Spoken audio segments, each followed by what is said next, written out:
Welcome everyone to the deep dive. This is where we, really try to slice through the noise and pull out those really potent nuggets of knowledge and insight from sources that really make you think. And today, wow, we are embarking on, I think, a pretty profound journey. We're delving into some incredibly powerful material that one of you, our listener, shared with us. It's excerpts from Anchor Your Soul, Daily Declarations of Faith. Our mission for this deep dive, it isn't just about summarizing, not at all. It's really about extracting the truly transformative insights from these declarations, understanding how they can profoundly shift our daily experience, especially, when we're confronting those mental and spiritual challenges that, let's face it, pop up every single day. Now, right from the get-go, the source material just grabs you with this statement, and I think this is going to resonate deeply with, well, probably most of us. Each morning when you wake up, you are stepping into a battlefield of thoughts, fears, and distractions. Just let that sink in for a moment. Doesn't that feel incredibly relatable? I mean, you roll out of bed and almost Instantly, yeah. The mental to-do list, the anxieties maybe from yesterday, scrolling through the news or social media, the demanding schedule, it just starts bombarding you. It's like an ambush sometimes. Right. And it immediately poses this critical question for all of us. How do we navigate this daily battlefield? How do we do it with clarity and strength instead of just getting swept away? Are we just reacting? Or is there a way to, approach our mornings with real intentionality, with power? What's really profound here, I think, is that the source doesn't just, identify the challenge and then leave us standing there feeling exposed on this battlefield of thoughts. No, instead, it immediately offers an anchor, a foundational truth to grab onto. It draws from the timeless wisdom of Psalm 27, reminding us that you are never entering the day alone. That's huge. It is.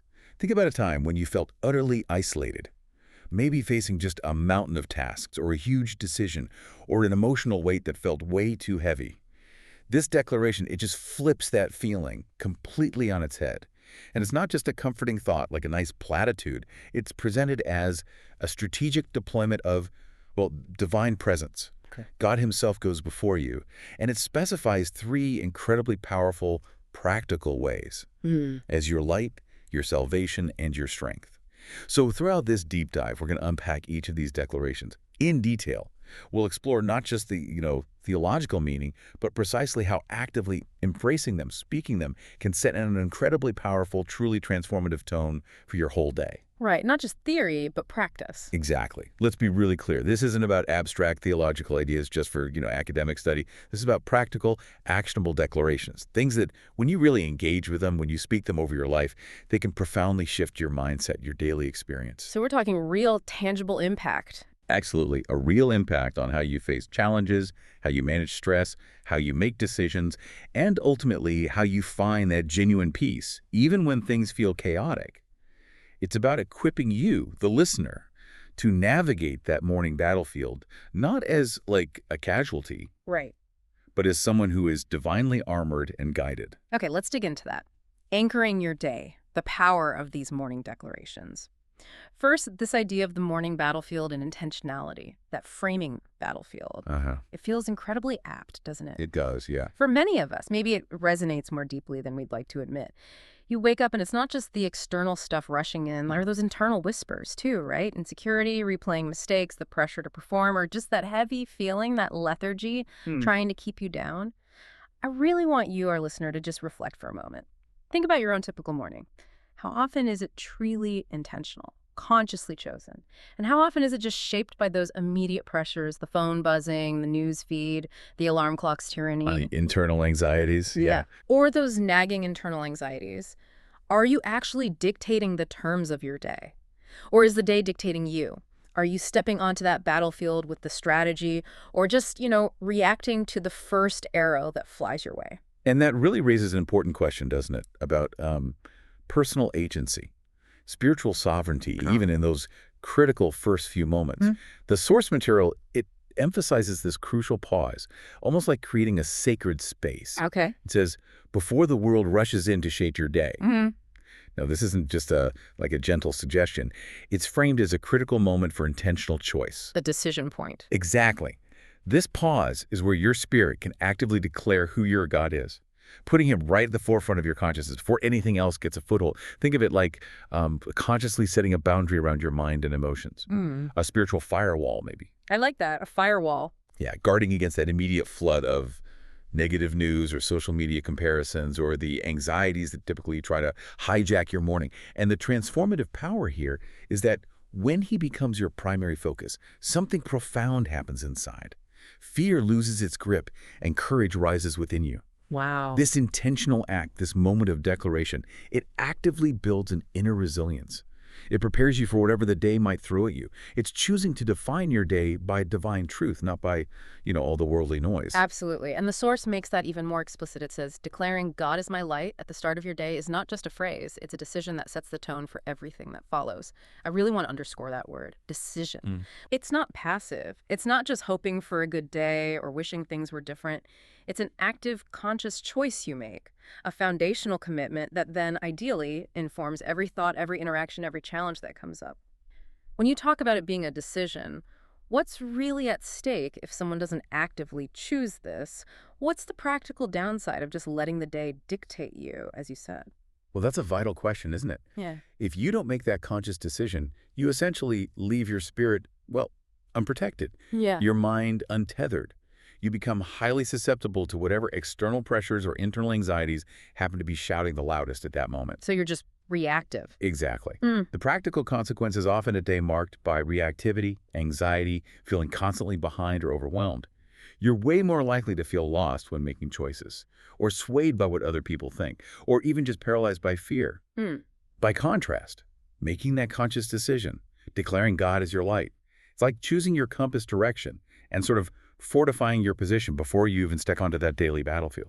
Okay. It sets an intentional course. It grounds you in clarity and purpose right from the very first breath. All right, so let's move deeper into that first declaration then. God as your light. Clarity, direction, and protection. The source tells us light represents clarity, truth, direction, and hope. And if you just stop and think about it, what happens when light is absent? Well, confusion, stumbling, uncertainty. Yeah, the fog. Exactly. That feeling of being lost in a fog is a pretty good description of how many of us feel trying to navigate tough situations, right? So how does inviting God to be your light specifically address these challenges, practically in our lives? What does that experience of divine illumination actually feel like? What truly stands out here, I think, is that inviting God's light means his presence actively shines into every dark place. And the source is specific into your thoughts, your emotions, and your circumstances. Everywhere. Everywhere. Yeah. This isn't just a passive background glow. It's described as an investigative, illuminating, and transformative presence. Yeah. Consider that moment maybe when you're paralyzed by indecision, just cycling through all the what-ifs and worst-case scenarios in your mind. Oh, yeah. Been there. Right. God's light here, it isn't necessarily a magic wand that instantly reveals the whole future map. Often it's more like a calm inner prompting or a clearer sense of the next right step, or sometimes, honestly, just the peace to wait without freaking out when no step is immediately clear. Okay, so it's not always giant spotlight. Not always. Yeah. It means you are no longer left leaning on your own limited understanding, which, let's be honest, often feels like fumbling in the dark. Leads to missteps, regrets. Instead, you're explicitly asking him, guide my steps. Reveal the path when I'm at a crossroads. Give me wisdom right here in this doubt, in this fear. Fundamentally, this declaration is more than words. It's a spiritual posture. A posture. Yeah, a profound shift from relying on yourself to relying on the divine. It's a constant reminder that no matter how uncertain or murky things feel, God has the power to make all things clear in his timing. It's really embracing his perspective over our own, often very clouded human vision. Right. And on that battlefield, it's like our divine reconnaissance, illuminating the terrain ahead, helping us tell friend from foe. Okay, that makes sense. And the source is very direct about the timing, stating, morning is the most critical part of your day. It really hammers home that those initial thoughts you let in, they don't just set the mood for the next hour. They can set the current for the whole river of your day. Contagious even. Yeah, contagious, influencing your mood, your interactions, your whole outlook. Exactly. If you wake up already filled with worry, doubt, or fear, those emotions can absolutely cloud everything you do. They affect your decisions, how you talk to people, even your physical energy levels.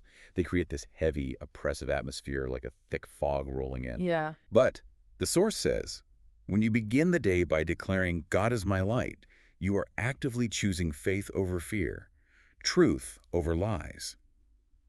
And this isn't a small distinction. It's a fundamental reorientation of your inner world. Choosing faith over fear. Right. The source uses this really vivid analogy, very relatable. It's like switching on a lamp in a dark room. Suddenly, shadows lose their power, and what once felt threatening is revealed as harmless. Oh, I like that. Think about it, right? Those shapes in the dark that seem terrifying. Turns out it's just the coat rack or a chair. Yeah. This helps us distinguish maybe between a genuine spiritual attack and just the amplified anxieties of our own mind, so we can respond with wisdom, not panic. Okay. In the same way, God's light drives away confusion, heaviness, and the lies of the enemy. And these lies often sound like you're not good enough, or this problem is too big, or you'll never get out of this situation. Those familiar whispers. Yeah. God's light drives them away by bringing clarity, exposing them as false, and replacing them with His truth and the peace that comes with it. So you, the listener, maybe ask yourself, how often are my mornings truly illuminated by that kind of deliberate, faith-filled choice? Or are they overshadowed by those lingering doubts? And declaring God as your light, it's also fundamentally an act of dependence. Dependence, okay. Yeah, it's basically saying, look, I don't have all the answers, and maybe I don't need to. And that offers immense relief, doesn't it? Because so much anxiety comes from that pressure we put on ourselves to figure everything out. Totally. This is particularly relevant because life, well, it often brings seasons where the future is super uncertain. Yeah. The next step is completely unclear. Could be in your career, relationships, personal growth. Right. Those foggy patches. Exactly. And instead of being paralyzed by doubt, which is a very common, understandable human response, you can consciously choose to rest in the promise that God will reveal what you need when you need it. This isn't about getting the whole roadmap instantly flashed before your eyes. Right. It's about trusting the guide for the very next turn, knowing He'll light up just enough for the step you're about to take. That concept, getting just enough light, that's so profound. And this next point, it really shifted my perspective. Yeah. The source uses this beautiful analogy comparing God's guidance to the sunrise. Yeah. Just as the sun rises, gradually turning night into day, so does God's guidance unfold at the perfect pace. That's such a powerful image. It suggests you might not see the entire journey laid out, the whole panoramic view. Right. But you'll always get enough light for the step right in front of you. That just removes that immense pressure of needing to know everything right now. It does. And replaces it with the comfort of knowing you have immediate sufficient guidance for this step. Exactly. You can move forward without being totally overwhelmed by the distant, foggy horizon. Yeah. And the source adds, with every single step of trust, your faith grows deeper. Like building a muscle. Yeah, it's a compounding effect. Each time you step forward with just the light provided, even if it's only for one small step, you build a greater reservoir of trust for the next one, maybe the more challenging one. This kind of incremental revelation, it's a gentle, sustainable way for our faith to mature. It lets us navigate complex situations, not by our own, exhaustive foresight, Right. but by divine step-by-step illumination. Okay, so there's clarity, direction, gradual guidance, but also protection. Yes, deepening our understanding of light. It's crucial to recognize its powerful protective element too. Darkness, both literal and metaphorical. It's precisely where fear, deception, and confusion dwell. It's a vulnerable state, disorienting. But the source explains when you walk in God's light, you are shielded by His presence, guided by His wisdom, and strengthened by His power. So this isn't just about finding your way. It's about being safe and secure on the journey, even when the path has unseen dangers.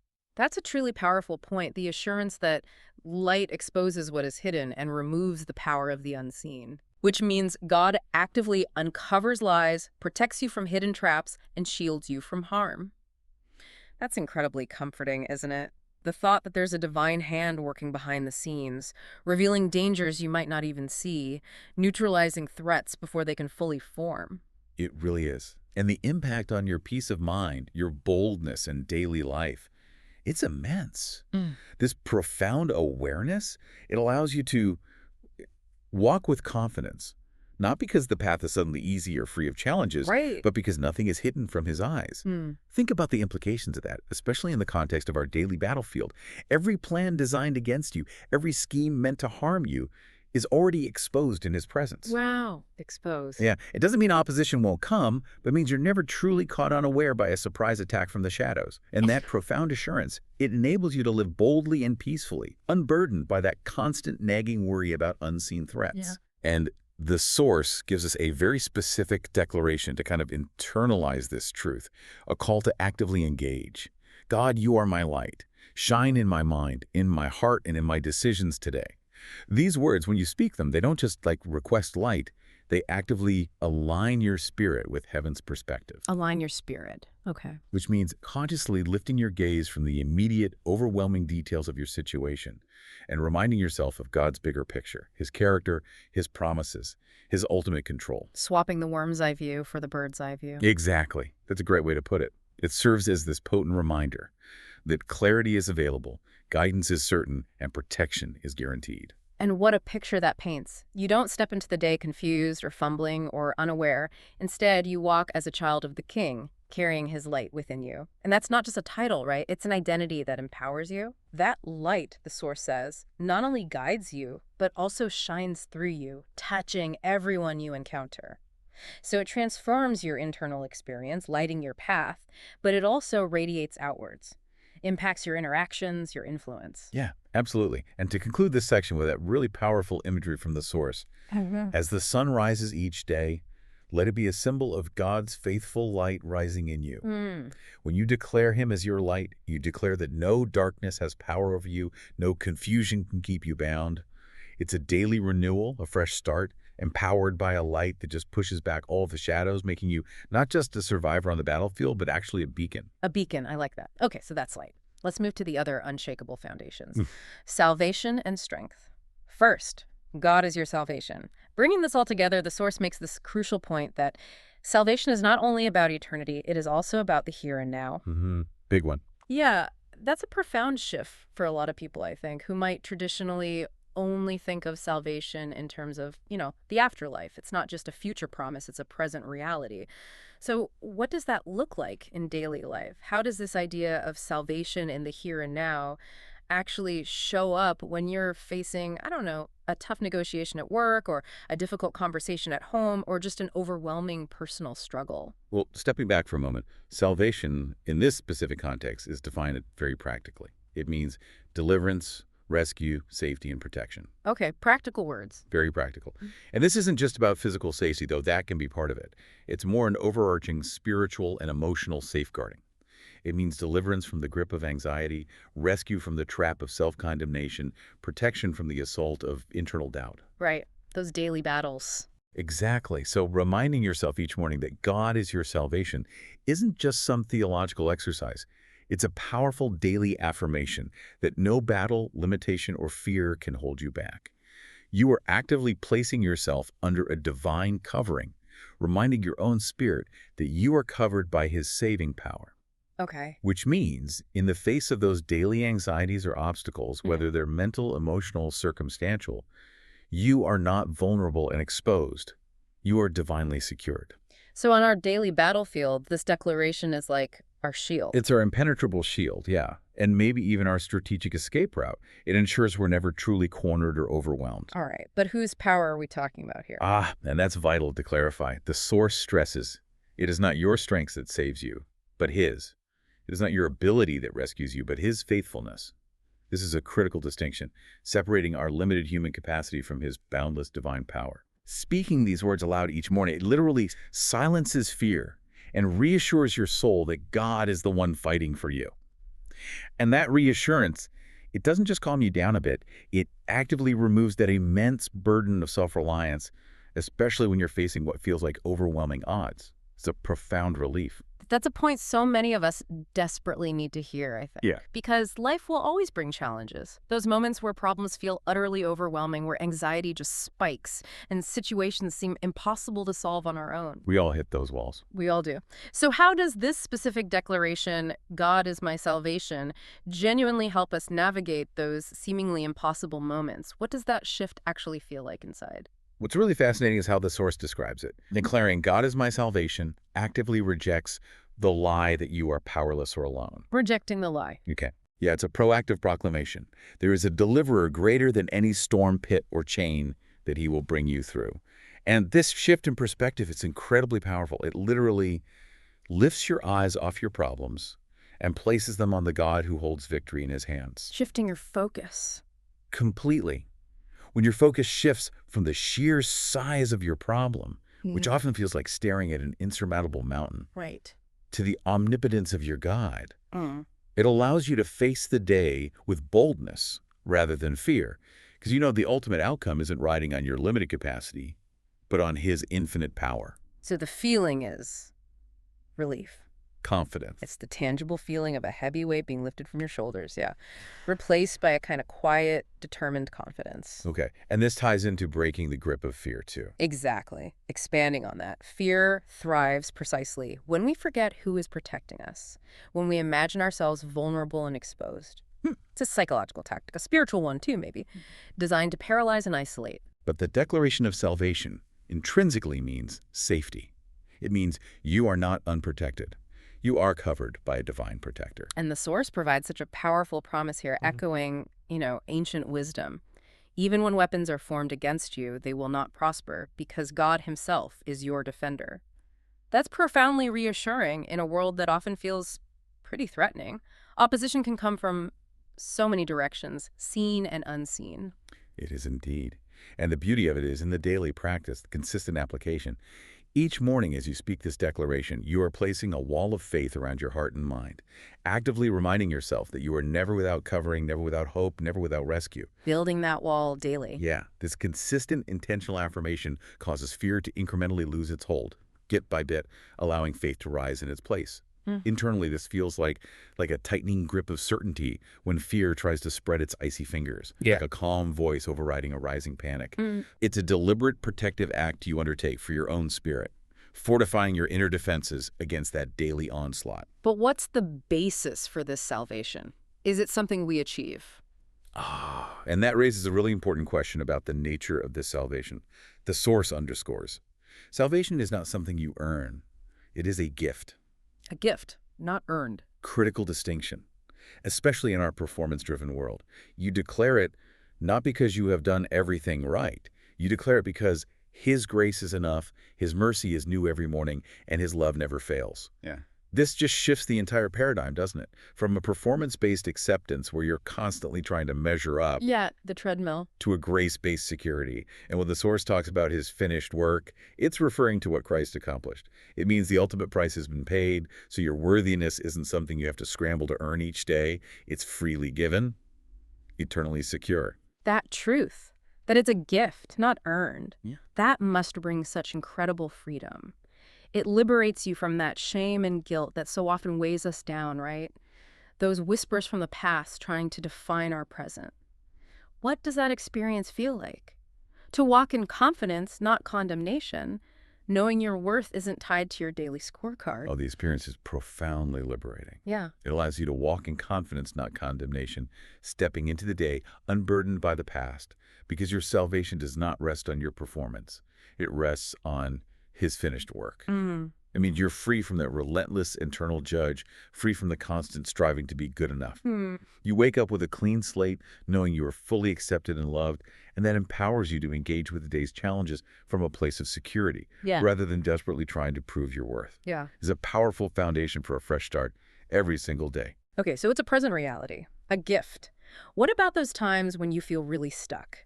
The source talks about moments when circumstances are pressing in, there seems to be no way forward, you've tried everything, you're at a dead end. How does proclaiming God is my salvation become a lifeline in those moments? What does activating that deliverance practically look like? Yeah, that makes you wonder, too, because we all hit those stuck moments, right? Those pits we feel like we just can't climb out of. This declaration reminds you that he is the God who rescues, the one who opens doors no one can shut, the one who makes a path where none exists. It fundamentally reframes your situation. It asserts that you are never truly trapped when God is with you. Never truly trapped. Right. So when you feel completely stuck, to release your faith for his deliverance, that isn't just passive hoping. It's an active mental and spiritual posture. It means you consciously stop trying to figure it all out yourself and deliberately hand the whole problem over, expecting God to intervene. Handing it over. Yeah.